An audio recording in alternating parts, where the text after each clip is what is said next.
ইব্রাহিম 360 এর সাথে আছি আমি ইব্রাহিম খলিল। আজকে টিউটোরিয়ালটির মাধ্যমে আমরা জানবো যে নৈপুণ্য অ্যাপসে আপনি কোনো মতেই কি করতে পারছেন না, লগ ইন করতে পারছেন না, আপনি পাসওয়ার্ডটা ভুলে গিয়েছেন বা পিন ভুলে গিয়েছেন। এখন পিনটা আপনি কিভাবে রিকভার করবেন? পিন রিকভার করার জন্য আমরা দুইটা পন্থা অবলম্বন করব। একটা পন্থা হচ্ছে, ধরেন পিন রিকভার করতে যাচ্ছেন, আপনার মেসেজ আসতেছে না, তাহলে মেসেজ কিভাবে আসবে? মেসেজ আসার জন্য আপনাকে যেটা করতে হবে, এখানে আপনাকে master.নৈপুণ্য.gov.bd তে আসতে হবে। এখানে হেডমাস্টারের পিডিএস আইডি এবং পিন দিয়ে লগ ইন করতে হবে। তারপর এখানে ব্যবস্থাপনা আইডিতে আসতে হবে। ব্যবস্থাপনাতে ক্লিক করে এখানে আপনাকে যেটা করতে হবে, শিক্ষক ব্যবস্থাপনাতে ক্লিক করে দিবেন।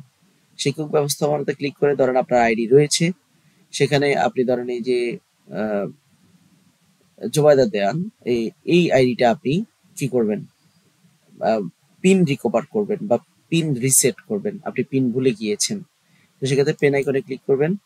পেন আইকনে ক্লিক করার পরে আপনি নিচের দিকে আসেন, আইসা কি করবেন, এখানে দেখতে পাচ্ছেন যে SMS অর ইমেল পাঠানো থেকে বিরত থাকুন, এটা টিক দেয়া আছে, আপনি এটা এটা উঠিয়ে দিবেন। উঠিয়ে দিয়ে আপনি তথ্য হালনাগাদ করুন অপশনে যখন ক্লিক করবেন, অটোমেটিক আপনার মোবাইলে নোটিফিকেশন চলে যাবে। কারণ অনেক সময় এটা কিন্তু টিক দেয়া থাকে, যার কারণে আপনার কাছে কোনো মেসেজ বা মেল যায় না। অথবা আপনার পুরা আইডি যদি কোনো তথ্য অসম্পূর্ণ থাকে, সেটা ফিল আপ করবেন। ফিল আপ করার পরে আপনি এটাতে টিকটা উঠিয়ে দিবেন। উঠিয়ে দিয়ে আপনি তথ্য হালনাগাদ করলেই আপনার কাছে একটা ওটিপি যাবে। ওটিপি গেলে আপনার পিনটা আপনি চেঞ্জ করতে পারবেন।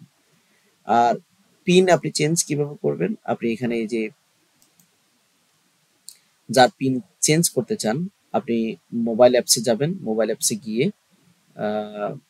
নৈপুণ্য.gov.bd এখানে ফরগেট পাসওয়ার্ড আছে, ফরগেট পাসওয়ার্ড দিলে আপনার আপনি নতুন যে পাসওয়ার্ড দিবেন সেই পাসওয়ার্ড দিয়ে পরবর্তী ধাপে ক্লিক করলে আপনার পাসওয়ার্ড চেঞ্জ হয়ে যাবে। আশা করি বুঝতে পেরেছেন। চ্যানেলটিতে নতুন হয়ে থাকলে অবশ্যই সাবস্ক্রাইব করবেন, আর যদি ইতিমধ্যে সাবস্ক্রাইব করে থাকেন, থ্যাংক ইউ সো মাচ।